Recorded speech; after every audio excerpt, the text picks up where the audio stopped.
One of the reasons that we decided to come to Digital Dealer and try to make a huge impact was we really want to not only pick up more dealerships, but really just try to make a name for ourselves in the automotive advertising industry. I feel like having a large booth here has given us a name for ourselves. It's had people walk around asking who we are, what we do, and want to learn more. So we're excited to see our company grow just from being here. We love coming to Digital Dealer because some of the innovative dealers are here for sure. A lot of our partners are here as well. It's a great event. The best, most innovative dealers do come to Digital Dealer.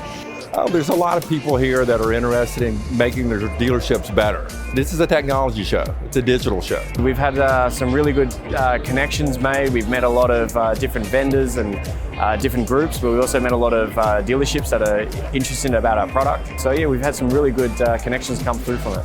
What I like about Digital Dealer is not only do you get to see new prospects, but working with our customers to show them updates that we're doing. It's a great platform for us to really go out there and show what technology we are providing to our customers to show the future where we're going as a company.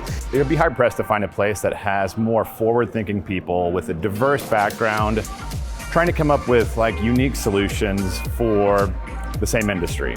I think there's tremendous value in being able to meet with dealers face to face versus over the phone or over email. It's been absolutely great. We can't wait to try this again. And just to do something new and come here to Vegas, not a bad place to be. Digital Dealer, why aren't you here yet?